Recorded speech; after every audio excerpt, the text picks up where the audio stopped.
కర్ణాటక రాజధాని బెంగుళూరులోని ప్రముఖ రెస్టారెంట్ రామేశ్వరం కేఫ్లో ఈ నెల 1వ తేదీన జరిగిన బాంబు పేలుడు ఘటనలో NIA Karnataka special wing CCB పోలీసులు దర్యాప్తుని ముమ్మరం చేశారు.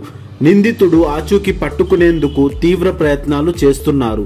ఆ నిందితుడు ఎక్కడి నుండి వచ్చాడు, బాంబు ఎలా పెట్టాడు, బాంబు పేలిన తర్వాత ఎక్కడికి వెళ్ళాడు అనే విషయాలను పూర్తిగా కూపీలాగుతున్నారు. ఎన్ఐఏ అధికారులకు సీసీటీవీ ఫుటేజ్ దర్యాప్తులో కీలకంగా మారింది. సీసీటీవీ ఫుటేజ్ని ఆర్టిఫిషియల్ టెక్నాలజీ ఉపయోగించి నిందితుడి ముఖాన్ని గుర్తుపట్టేలా హై టెక్నాలజీని ఉపయోగిస్తున్నారు. ఇప్పటికే మాస్క్ క్యాప్ ధరించిన నిందితుడు బస్సులో బ్యాగు తీసుకొని రామేశ్వరం కేఫ్కి వచ్చినట్లు గుర్తించిన అధికారులు ఆ తర్వాత ఎక్కడికి వెళ్ళాడు అనేది గుర్తించే పనిలో పడ్డారు. తాజాగా బళ్ళారి బస్టాప్లో నిలబడి ఉన్న నిందితుడికి సంబంధించిన ఫోటోని గుర్తించారు.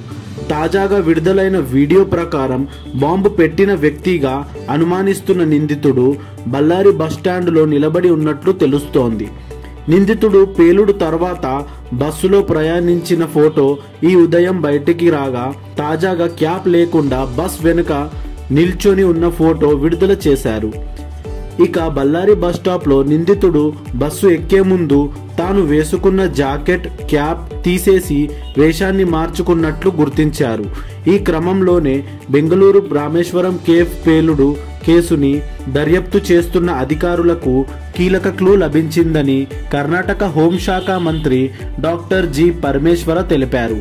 కర్ణాటక రాష్ట్ర ప్రత్యేక విభాగం సిసిబి, ఎన్ఐఏ సంయుక్తంగా దర్యాప్తు చేస్తున్నారని పేర్కొన్నారు. గత శుక్రవారం మధ్యాహ్నం 12:30 గంటలకు బెంగళూరులోని ఫేమస్ రామేశ్వరం కేఫ్లో స్వల్ప తీవ్రతతో బాంబు పేలుడు సంభవించింది. ఈ బాంబు పేలుడు ఘటనలో మొత్తం 10 మంది తీవ్రంగా గాయపడ్డారు. మొదట గ్యాస్ సిలిండరు పేలుడుగా అనుమానం వ్యక్తం చేయగా ఆ తర్వాత అసలు విషయం తెలిసింది.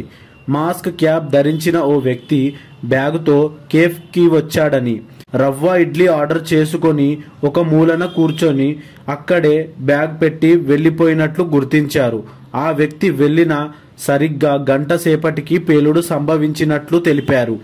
ఈ బాంబు పేలుడు కేసులో ఇప్పటికీ పలువురిని అరెస్ట్ చేసి విచారణ చేస్తున్న పోలీసులు ప్రధాన నిందితుడు కోసం తీవ్రంగా గాలింపు చేపట్టారు. నిందితుడిపై 10 లక్షల రూపాయల రివార్డు కూడా ప్రకటించారు.